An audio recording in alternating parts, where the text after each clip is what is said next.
Here's chapter 4, applications. Good afternoon, class. So we're going to cover section 4.4, optimization problems. So we covered maximum and minimum values, how derivatives affect the shape of a graph, and now optimization problems.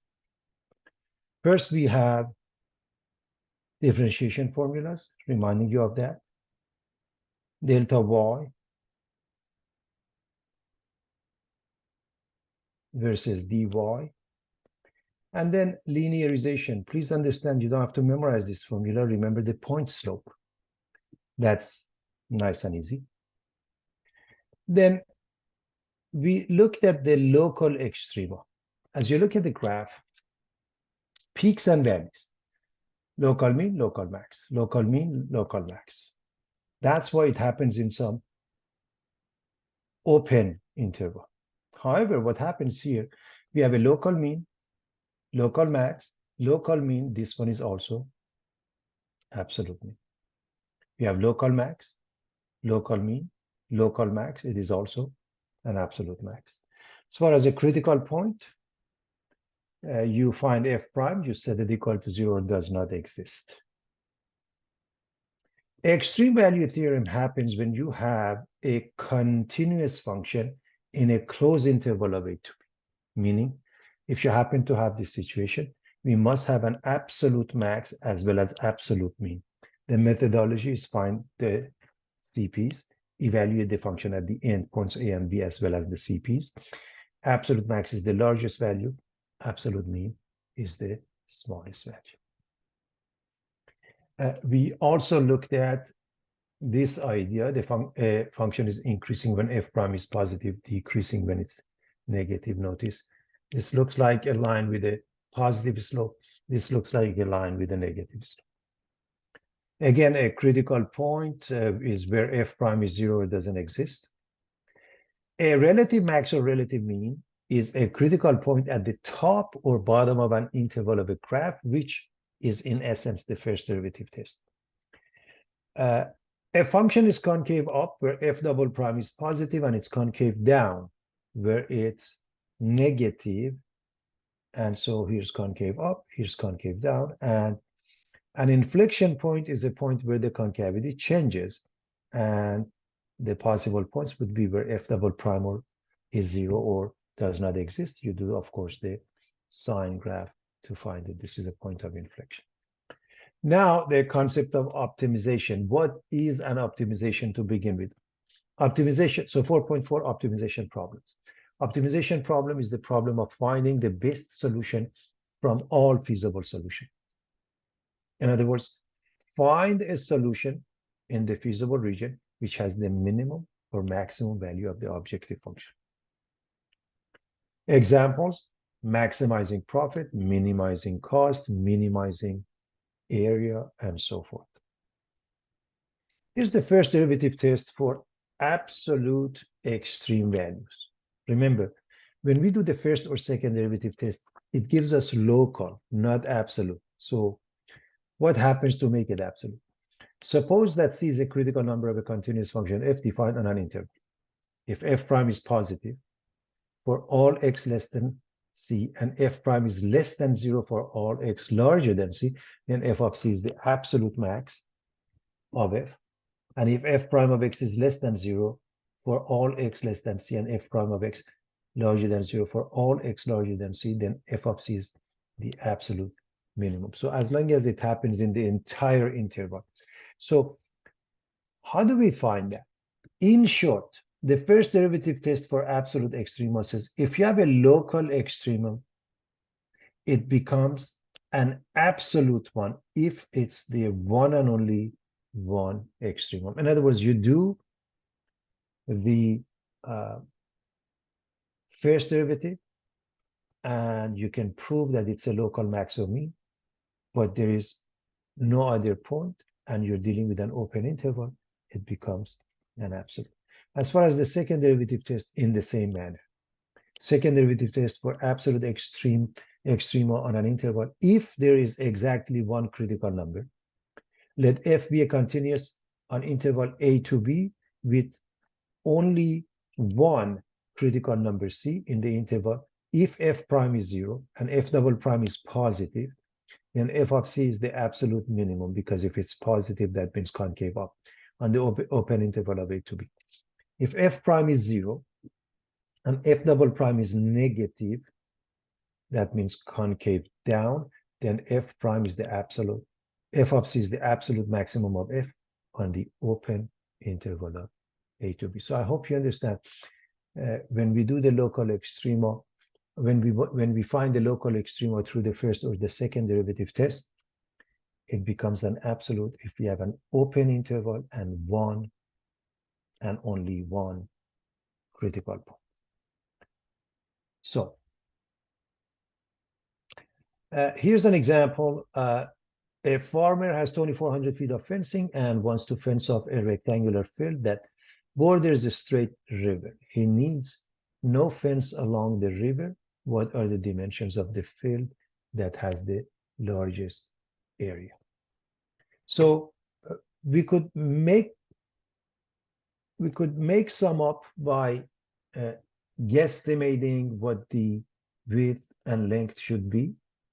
Or we can do a mathematical version where we say the width is x, the length is y, and what is our objective function is to maximize the area equals x times y. What is the constraint? What is the limiting factor? We are subject to what? 2,400 feet of fencing. Now, normally the parameter is 2x plus 2y, but this side doesn't need it. So 2x plus y must be 2,400 feet, of course. We are maximizing the area, and it's a function of two variables. So we are going to change this in the constraint. We're going to change this by moving the 2x and make it 2,400 minus 2x, because A is a function of two variables, and now we can replace the y to make it a function of one variable. So now, instead of A, we're going to call it A of x equals 2,400 x minus 2x squared. And x must be between 0 and 1,200. Why is that? X represents dimension, must be positive. What about 1,200? If you set this one equal to 0,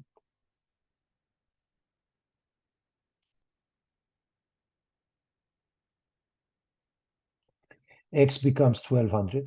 And again, this is 0. This one represents the y becomes 0. That's not acceptable. And what happens if you pick larger than 1,200? This becomes negative. That's not acceptable. So x is between 0 and 1,200. Now we want to find the critical point. So we're going to find A prime, which is 2,400 minus 4x. Set that equal to 0 becomes 600. So what we have now,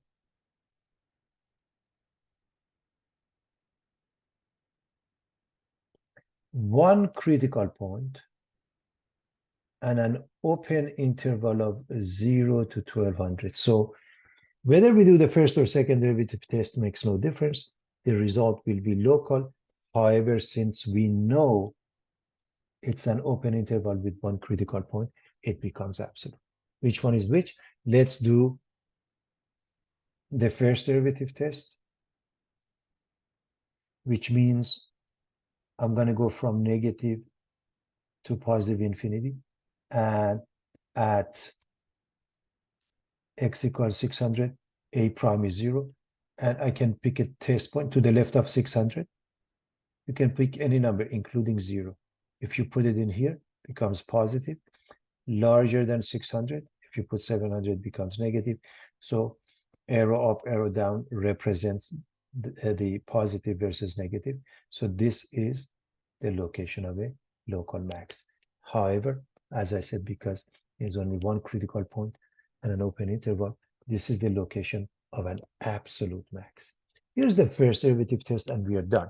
However, I hope you recognize that second derivative test is easier because if I take the derivative again, I get -4. -4 means concave down, which looks like this. Therefore, the maximum occurs here. So the second derivative test for this case would have been easier. And I'm going to go with the second derivative from now on. So the answer is 600 for x. What is y? You can use this formula or you can use this formula. If I put it here, 2 times that is 1200, 2400 minus that is 1200. And so the dimensions are 600 here, 600 here, 1200 here. What is the maximum area? The maximum area is the product of the two numbers, which is 720,000 square feet.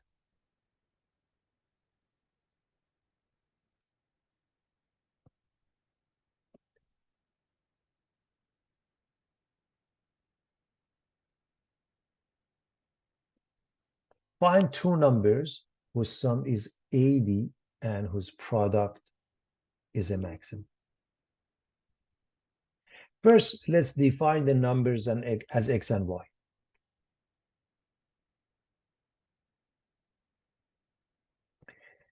What is the objective? To maximize their product xy. So maximize, I'm going to call it P. You can call it F, G, you name it. P equals xy. What is the constraint? It's subject to what? The sum is 80. X plus y is 80. P has two variables. We want to make it a function of one variable. We solve for y. We get 80 minus x. If I replace the y with 80 minus x, now I can call it P of x. So P of x is x times 80 minus x, which gives us 80x minus x squared. Now, the domain is 0 to 80. Y is that. We want two numbers, and we want to maximize their product. So if any of them is 0, the product is 0. If one of them is negative, the product is negative. So we don't want it to be negative. We don't want it to be 0, so x is larger than 0. What happens here if you set this? It's hard to see.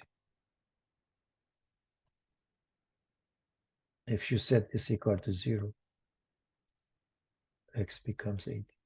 So if you choose 80, also becomes 0. Can it be larger than 80? If you choose larger than 80, this becomes negative. So x is positive, y is negative, their product is negative. That's why between 0 and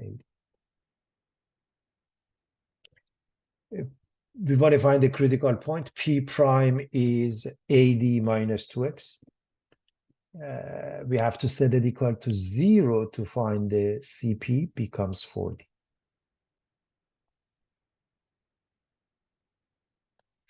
We are dealing with an open interval of 0 to 80 with one critical point. So local becomes absolute. Let's go with the second derivative test because P double prime is just a number. And by the way, remember the second derivative test says plug it in, but P double prime is always -2 because it's independent of x. So negative means what? Concave down. Concave down looks like that, means maximum. So maximum occurs when x is 40. What is y? That is also 40. What is their maximum product? 1600. So they didn't ask for the maximum product. They just were asking for the two numbers. However, this will do the job because in case they did.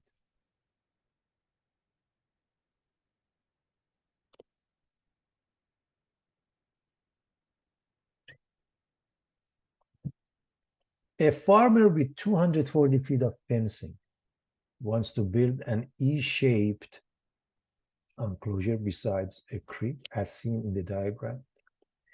Find the maximum area that can be enclosed. Again, we're dealing with algebra, with word problem, and so we're going to define our variables. X represents the width, Y represents the length, and we want to maximize the area of X times Y. That is our objective. What is the constraint? We are subject to what restriction? 240 feet of fencing. That means 1, 2, 3x plus, normally we have 2y, but this side doesn't need it. So 3x plus 1y is 240.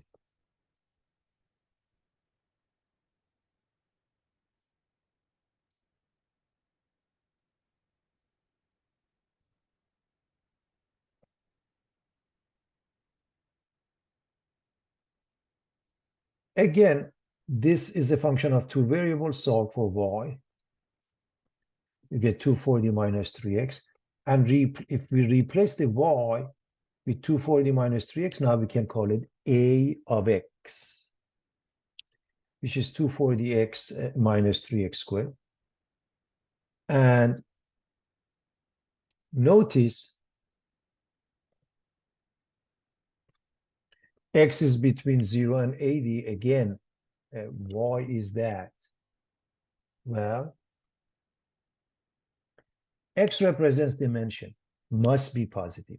Why 80? If you set this one equal to 0, everybody,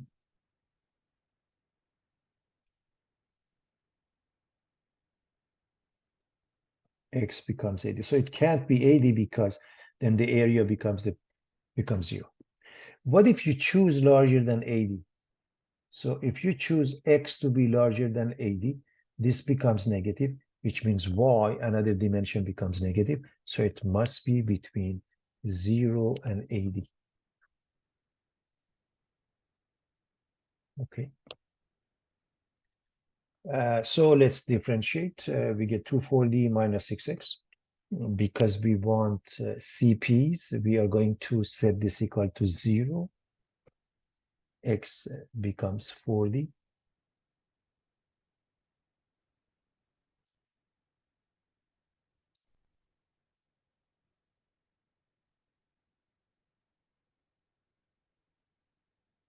So what do we have? One critical point in the open interval of 0 to 80, then local becomes absolute. Let's go with the second derivative test. A double prime is just -6. Remember, you have to plug it in, but it's independent of x. You don't have to. And since it's negative, means concave down. Concave down looks like that, represents the maximum occurring at x equals 40. So if x is 40, what is y? You can go here or here. If I go here, 3 times 40 is 120. 240 minus 120 is 120. So the dimensions, x is 40, this is 40, this is 40, and y is 120. Now, find the maximum area. You must multiply the two. You get 4,800 square feet.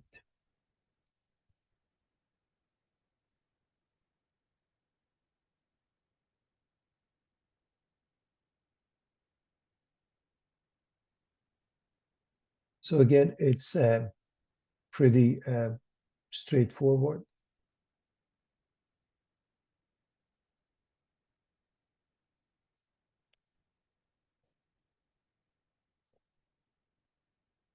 A box with a square base and open top must have a volume of 32,000 cubic centimeters. Find the dimensions that minimizes the amount of material used. First, let me remind you of a couple of things. This is called a rectangular solid or prism.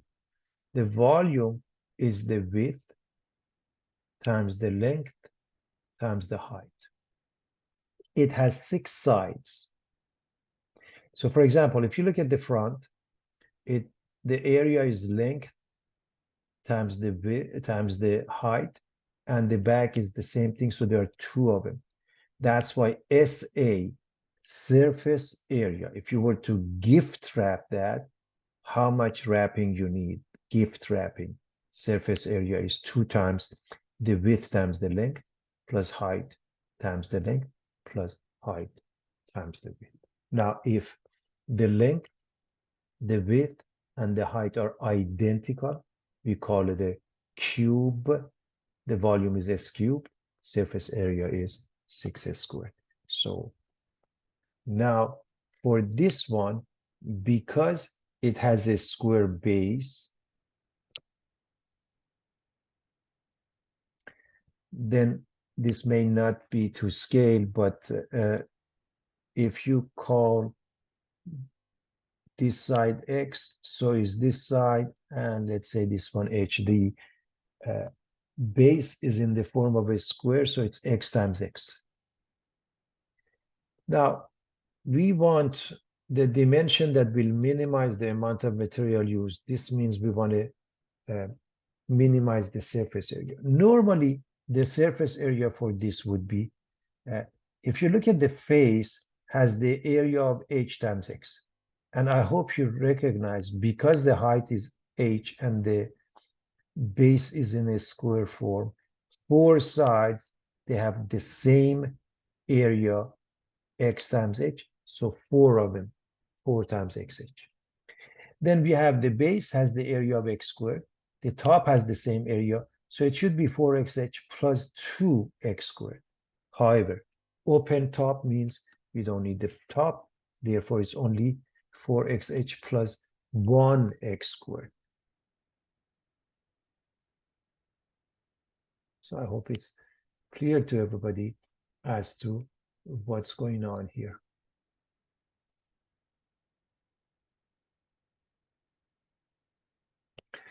Now, what is the limiting factor? The volume must be 32,000 cubic centimeters, which is the width times the length times the height. So X squared times height, H must be 32,000. This is the constraint. Everything we've done so far is basic elementary algebra, okay? We're going to continue with algebra, and I tell you when and where we need to do calculus. So as you can see, S is a function of X and H, has 2 variables. We want to make it a function of 1 variable. We're going to solve for H here by dividing by X squared. We are still doing algebra. And H will replace 32,000 over X squared will replace the H here. 4 times 32,000 is 128,000. This X goes away, and this changes to X. We get 128,000 over X plus X squared.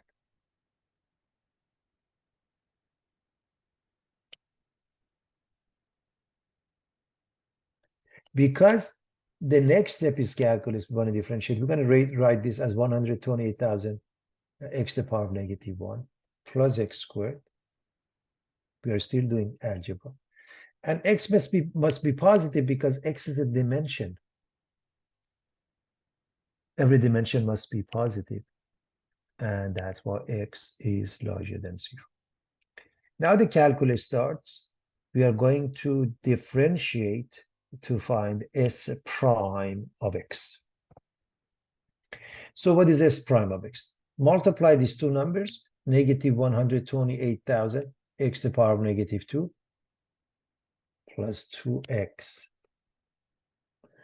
Go back to algebra, and we're going to rewrite this as over X squared and get rid of this, because we are going to write it in a manner that we can work with S prime of X. So we take a common denominator of X squared. This doesn't change. X squared times 2x gives us 2x cubed. So this becomes -128,000 plus 2x cubed. over x squared. Now, in order to find critical points, this is a fractional form. Either it's equal to 0 or does not exist. Does not exist, that means x is 0, it's not in the domain. S prime equal to 0, the numerator becomes 0. If you set this equal to 0, that means 2x cubed is 128,000. That means x cubed is 64,000. Right? So move this one to the right, becomes positive. Divide by 2, you get this one. And now what is x? Cube root of this number. Cube root of 64 is 4. Cube root of 1000 is 10. The product is 40. So 40 centimeters. Pretty straightforward. We go back to calculus because we are going to do the first or the second derivative test. And I hope you recognize the second derivative test is easier because I'm going to go back to S prime in this format and differentiate it again.